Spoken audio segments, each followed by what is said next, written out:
Good afternoon, welcome to a 1 o'clock news update. My name is Mark Masai, and we start with matters from Migori County and the status there. My life is in danger for the second time in less than 2 weeks. That is the position of Migori County Assembly Speaker Boaz Okoth, and in his latest claim, which was made this morning during his address to members, the speaker reported that his house in Nyikedo village was invaded last night by unknown people a few moments after his security was withdrawn. Oko Kusa has been following that particular story. And Oko, what do we know? There's reports of his personal security being withdrawn.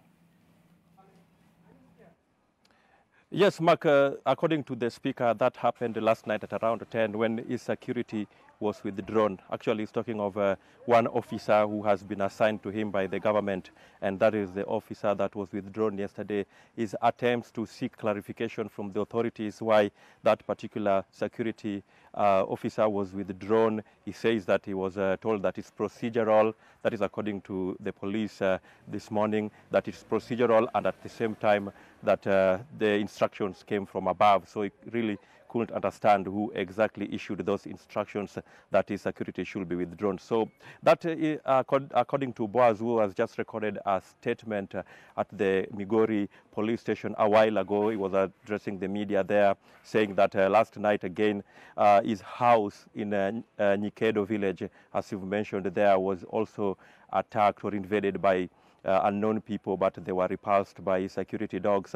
Fortunately, he didn't spend the night there, and he only learned of the attack this morning. And when he visited, he managed to actually find out that nothing was stolen after the attackers were repulsed, as I've mentioned again there, by his security dogs. Remember, this morning, yesterday, when the House reconvened after a month, the Speaker had joined it until this morning, and when he was giving his address to the members, that is when he raised these claims about his life being in danger. This is the second time, actually, in less than a week. The first time the speaker claimed that he was attacked was last Saturday, which is a few days ago. And of course, now again, he's saying that he's experiencing the similar threats. Actually, he is blaming some individuals in the Orange Democratic Party, and more so here at the Assembly, has also blamed some of the members of the County Assembly. Actually, he's talking of one individual in the Assembly who he says has been sort of making threatening messages to him.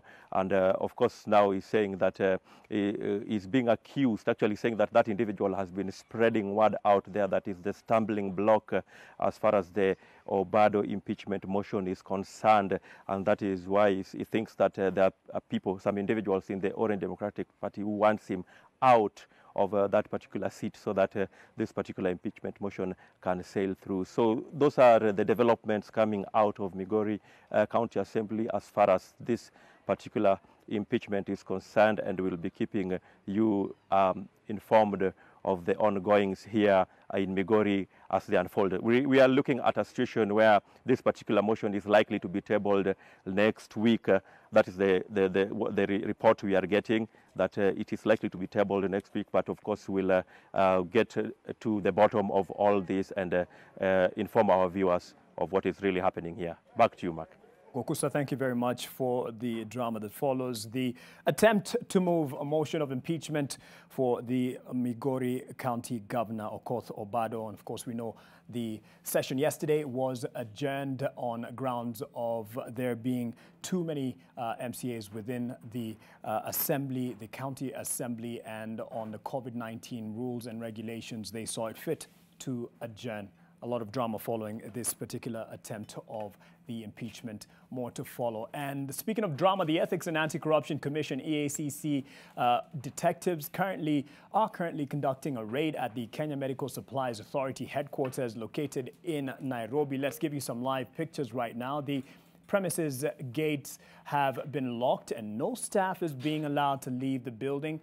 Both staff and visitors, in fact, attempting to access the authority's main office have been barred from doing so. The EACC officers are reportedly scrutinizing computers and other documents that may link the agency to the 7.8 billion shillings procurement scandal. The operation comes a day after KEMSA board, led by Chairman Kembi Getura and CEO John Manjari, was grilled at Integrity Center.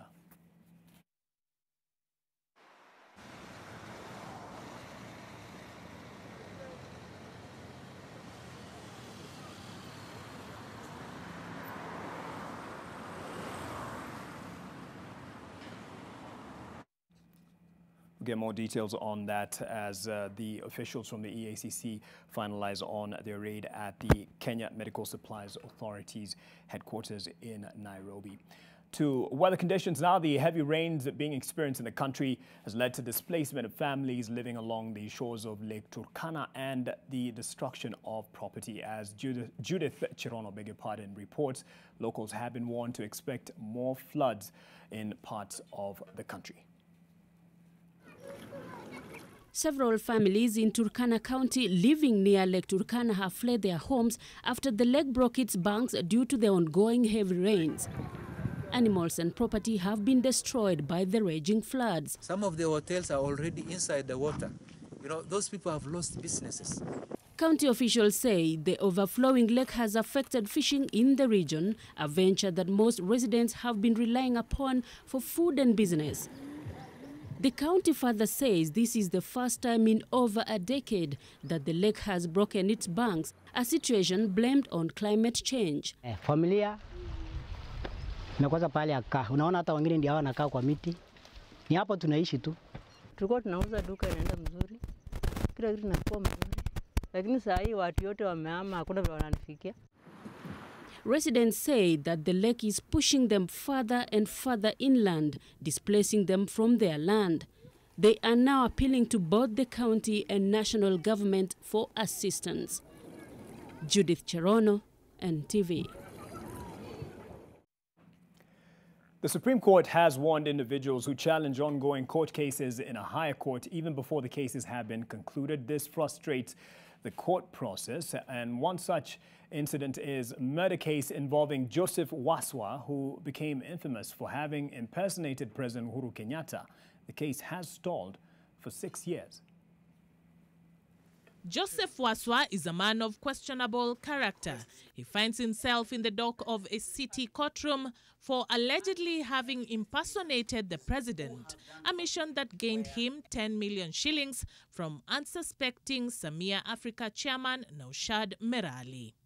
Prior to that, in 2014, the man was arrested and charged with the murder of a university student by the name Mitch Barasa Kibiti. 6 years later, the case is yet to be settled, and the man remains free and seemingly protected by unknown powerful people. Kesi yenyewe imewekwa kando, haiendelei. Tunasikiza tu mambo ya rufaa kwa miaka hii yote. The family of the deceased is pleading with the justice system to expedite the process and deliver justice for their son. Aliuawa kinyama mwaka huo wa 2014 akiwa na wenzake wakisherehekea birthday ya mmoja wao. Na katika hali hiyo alipigwa risasi. Kauawa kinyama sana.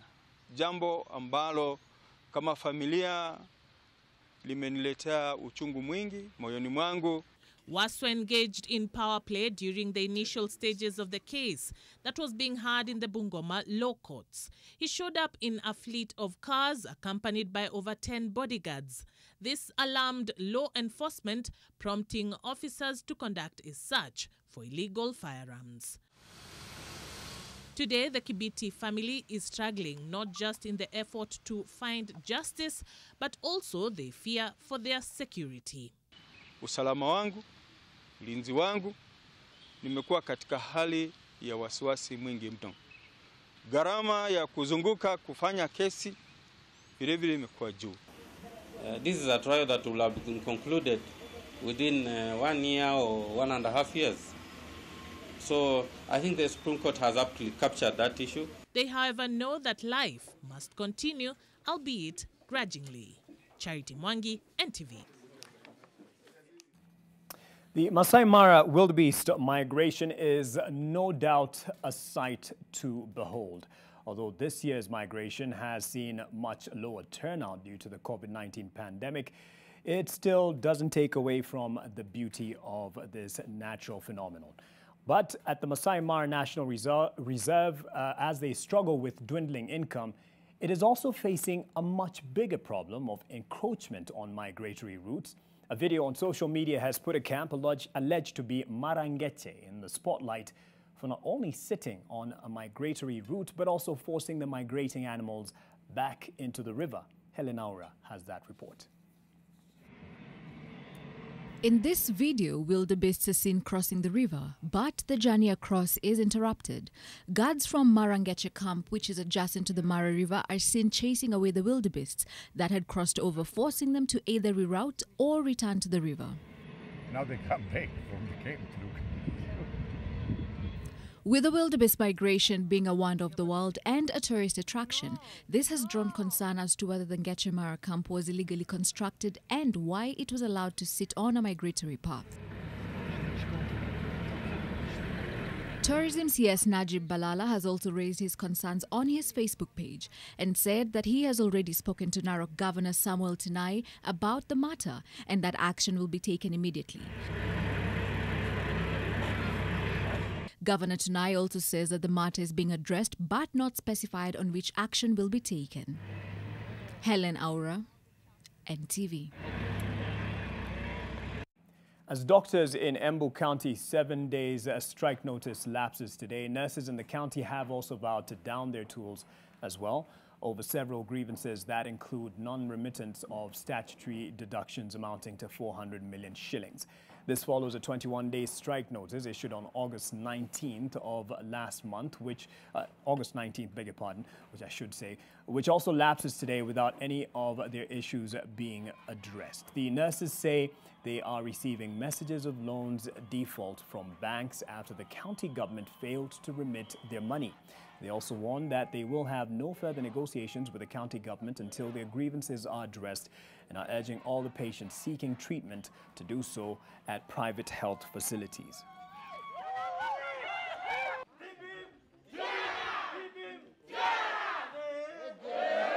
Hatuchukuliwi na ule umuhimu ambao unafaa. Hatuwezi kuwaamini tena kwa sababu kama wanaweza kusema wamefanya na tunaenda kudhibitisha ya kwamba hakuna kitu kimefanyika, ni kumaanisha ni mchezo wa paka na panya na hatutakubali kuendelea katika njia hiyo.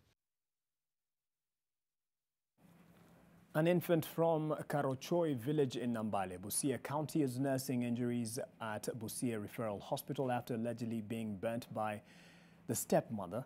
According to the 4-month-old baby's mother, she alleges that this is not the first time her son is facing cruelty from the stepbrother and has tried to harm the baby before. The nurse attending to the baby said that the baby suffered burns on the head, face, hands and the back, but stated that he is responding well to treatment. Nikajaribu nifuatilie kiini ni nini cha kutendea mwenzake hivi. Baba yake akamtorosha, akamtoa Igara, akampeleka Mtembu. By the time alifika hospitalini, all the wounds were septic, but as of now they are clean. Quick recovery to that baby. And to the utterances that have been made by politicians in the last few days. Former Senators Johnson Muthama and Boni Khalwale have dismissed ODM demands that Deputy President William Ruto apologize for insightful remarks against President Uhuru Kenyatta made by legislators Johanna Ngeno, saying the remarks were on personal capacity and had nothing to do with the Deputy President. This comes a few days after the DP, through his Twitter account, condemned the remarks. You must note that the Deputy President is already on record demanding respect for Kenyan mothers and the presidency. Ruto katika matamshi yake kutoka mwanzo amezungumzia heshima ya rais wake na heshima ya ofisi yake na heshima ya Wakenya. Kwa hivyo kusukimbia na kuzungumza na kumwambia aombe msamaha Ama kwa hakika mimi nataka kuwaambia waliozungumza mambo hayo wamekosea sana. Kwa sababu gani? Kwa sababu tuliposhikwa, mimi nikiwa mmoja kati ya wale pangani 6, kulikuwa watu kutoka Jubilee na kulikuwa watu kutoka NASA. Hakuna siku hata moja Mheshimiwa Raila Amolo Odinga aliambiwa, kwa sababu Mudhama alisema hii. Sasa nyinyi kwa sababu mmesema juu na kwa niaba ya Raila ombe msamaha kwa Uhuru. Meanwhile, a section of Gatondo South residents took to the streets to condemn legislators Yohana Ngeno and Oscar Sudi for insulting President Uhuru Kenyatta. The furious residents accused the two leaders of crossing the line and wanted them to immediately apologize. The residents say punitive action should be taken against such leaders, saying they are perpetuating ethnic hatred ahead of the 2022 elections. The demonstrators have called on politicians to desist from dragging the name of Mama Ngina Kenyatta into their politics.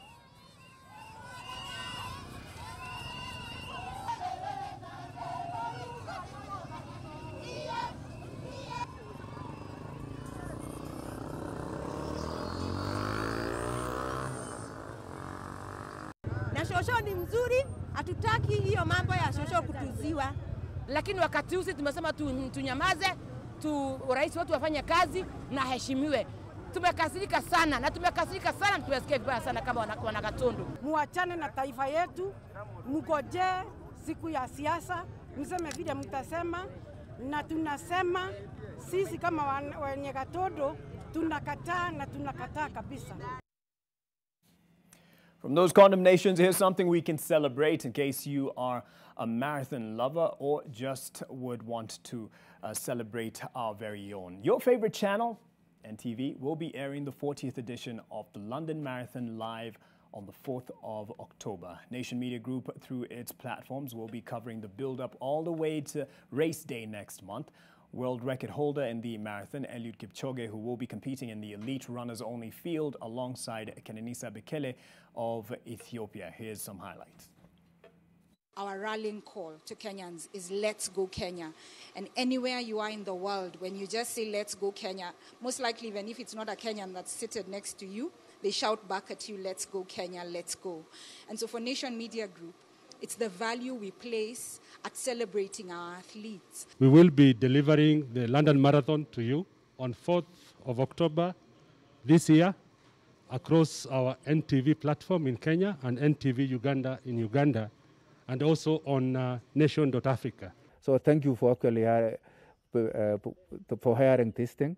Thank you for actually preparing well for the 4th of October. I hope all the Kenyans over that 5 million will watch, which will be a good thing, and all of them will have hope in their lives. The only thing whereby you can give Kenyans now is hope and tell them that the future is great, tomorrow is good, and if we take care and actually be together, you know, we are running for unity, we are running together. Let's go Kenya, and definitely, you know, the station to tune into on October 4th and even to the run-up of the London Marathon. To some difference or changes in administration, the Principal Secretary in the State Department of Livestock has been ordered to submit a report in 2 weeks on the progress made to shift the oversight of the Kenya Meat Commission to the Ministry of Defense. This follows the transfer of ministerial responsibility of the Kenya Meat Commission from the Ministry of Agriculture by the President in an executive order. The Livestock Principal Secretary is required to submit info on the transfer of the associated budgets for the supplementary budget to Agriculture CS Peter Munya. What this means simply is that in 2 weeks, the Kenya Meat Commission will no longer be under the Ministry of Agriculture and will instead report to the Defense Ministry.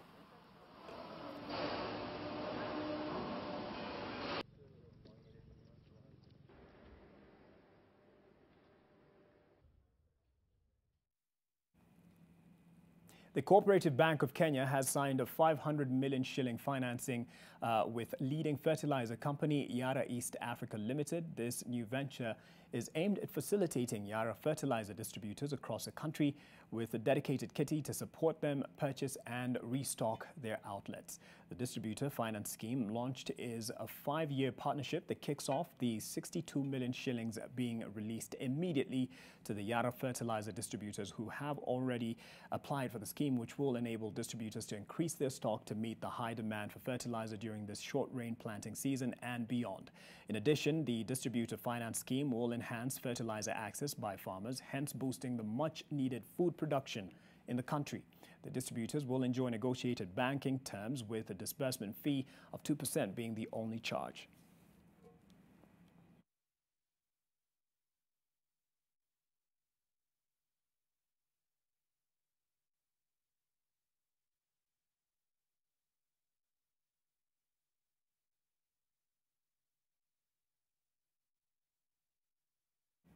As NTV 1 takes a break, here's something to look forward to. This Sunday, September the 13th, marks 6 months since the COVID-19 pandemic was officially announced in Kenya. The country, beg your pardon, has been on a journey that was never thought of, one that changed the way we live, interact, work, and so much more. NTV will be doing a series of features that look at the journey so far, starting from today's team coverage all the way to Sunday. This is a sneak peek of 6 months of pandemic. The Ministry of Health has confirmed the first coronavirus case in Kenya. The new normal was upon us. The state took up the onus. We have suspended learning, running the worship structure, unlearning culture, and learning new terms. Wash your hands with the soap. The chilling reality of the shilling scarcity. There's no money. The supplies and the sharp rise in surprises in politics, impunity, and plunder. A clandestine operation began a few minutes before midnight. Talking tough with threats to avoid regrets. If we continue to behave normally, this disease will treat us abnormally. Sports stopped. The sole goal, avoiding own goals. The ballooning curve and the curveballs. The country has recorded the highest number of new COVID-19. There will be a daily curfew. The frontline war and quarantine wars. We are sending our workers to the field empty-handed. Counting on counties and celebrating successes. Successful recoveries are many. 6 months a pandemic.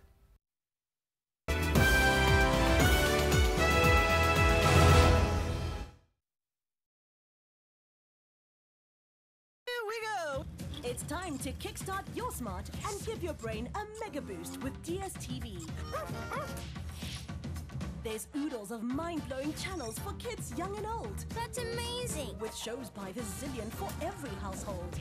Yes! Plus adventure and learning and laughter galore. Whatever your brain boost, you'll find it and more. That's a recipe for awesomeness. All together now. To get your knowledge workout, get connected to DSTV.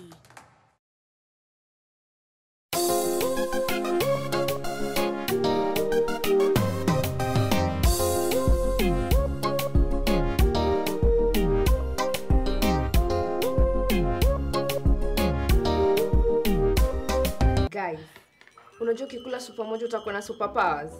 Let me try. Jiamini. Wow. Indomie, now available in chicken, beef, and super mojo. Jiamini. Sona moja imetengenezwa kwa njia spesheli ili kupambana na maumivu kwa haraka. Sona moja ina aspirin kama kiungo. Sona moja, kitulizo kamili. Maumivu yakizidi, pata ushauri wa daktari. New Blue Band peanut butter. Made with 100% pure peanuts. And a good source of omega-6. Grow healthy and happy kids with New Blue Band peanut butter. Oh my, oh my, oh my day.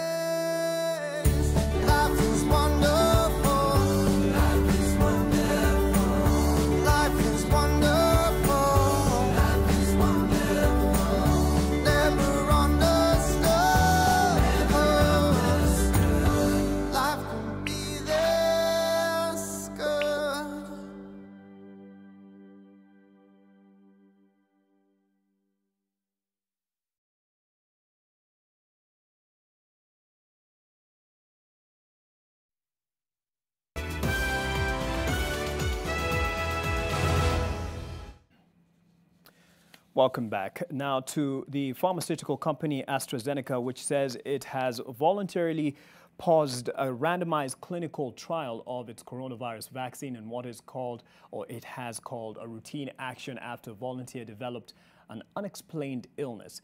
It added that in large trials, illnesses will sometimes happen by chance, but must be reviewed independently.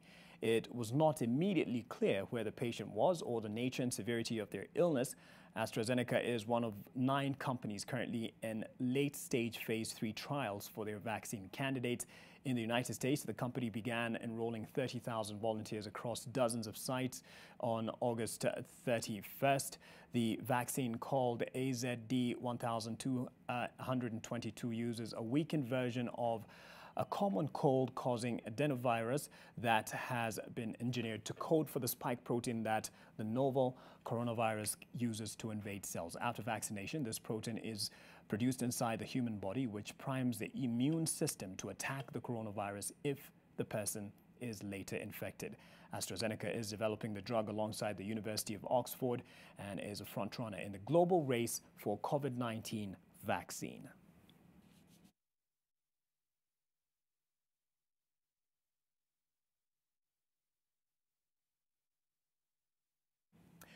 Amina Mohammed, Kenya's candidate for the position of Director General of the World Trade Organization, says that more diversity would strengthen the global trading body. Here's Alex Mwangi with a look at Amina's objectives to reform the WTO. It is no secret that the next Director General of the World Trade Organization will have a lot in their in tray. For Amina Mohammed, a candidate for the post, one of her key priorities is to enrich the composition of the trade body. I believe that diversity is always a strength, and that diversity will strengthen the multilateral trading system. And then to convey a message, I think a very powerful message, that that there's something to contribute, right, from all parts of the world. And that's something that I said during the General Council meeting as well, that we have to realize that any part of this world can produce a competent careerist to do this job. The multilateral trading system is under threat from protectionism as well as from regional trading blocs. Such challenges, among others, make for an arduous task ahead for the next occupant of the Director General's position. And so you have a special responsibility to make sure that the trading system continues to be upgraded, to be renewed, to be reformed.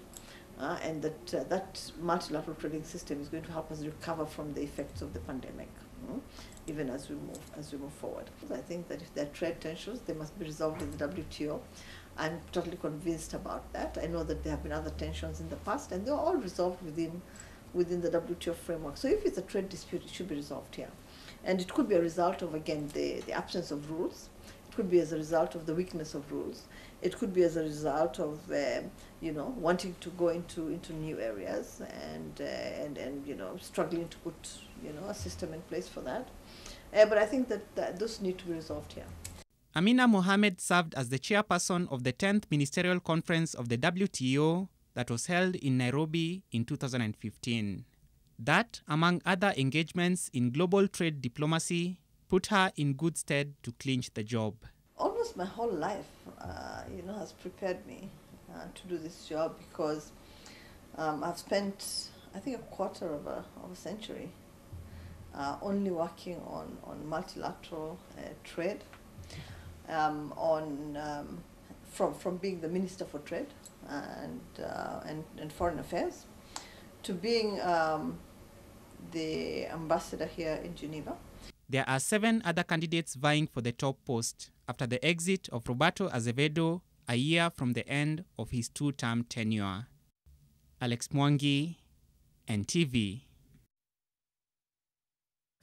From that race for the WTO top job, and now to the track. And reigning Olympic champion Faith Kipyegon ran the 1,500 meters race in 3 minutes 59.05 seconds to become the second woman this year to go under 4 minutes. The win at the World Athletics Continental Gold Tour Ostrava leg was Kipyegon's third win since the restart of the athletics calendar due to the COVID-19. Now, Sifan Hassan of the Netherlands won the women's 5,000 meters ahead of Kenya's Sheila Chelagat. Chelagat clocked a personal best time of 14 minutes, 40.51 seconds, 3 seconds behind the Dutch, who ran a season's best time of 14 minutes and 37.85 seconds. In the men's 1,500 meters, Norwegian Jakob Ingebrigtsen took full advantage of Timothy Cheruyot's absence to win the race ahead of Kenyan youngster Komari Taki. In the 800 meters, Kenya's Commonwealth Games champion Wycliffe Kinyamal could only finish 7th. Britain's Jake Whiteman won the race.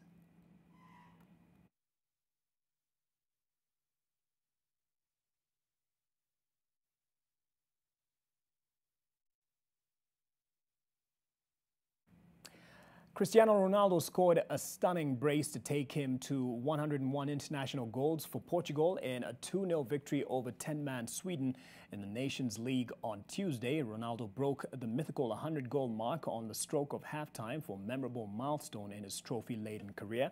Elsewhere, France won a repeat of the 2018 World Cup final 4-2 over Croatia. 17-year-old Eduardo Camavinga became France's youngest international in 96 years after he replaced N'Golo Kante in the second half. Antoine Griezmann, Dayot, Olivier Giroud were on target for the world champs. FIFA's #1 ranked side Belgium handed Iceland a 5-1 drubbing. In other results, Denmark and England played out a barren draw.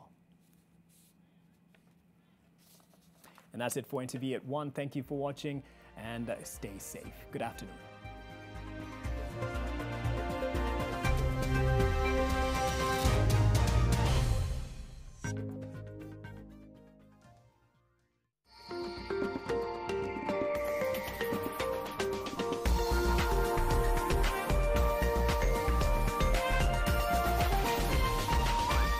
This is NTV.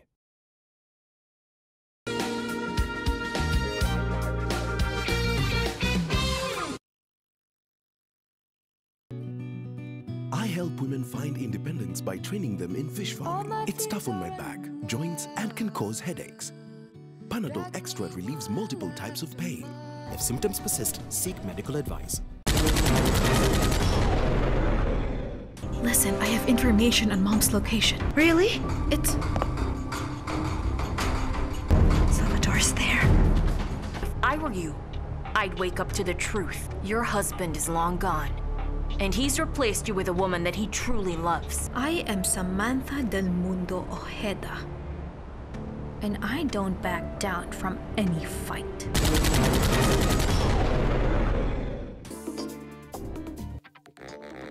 Greener vegetable oil stays liquid to the last drop, so it's smooth cooking from start to finish. Now with an easy-to-pour cap. Mapishi poa, madishi poa.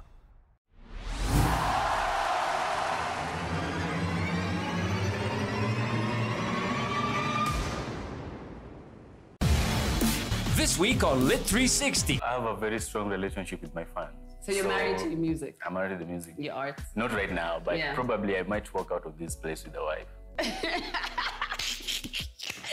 Okay. Dancehall has even borrowed a lot from Afro beats. So the footwork has even become a lot quicker. So you see a lot more guy crews. This is something you didn't really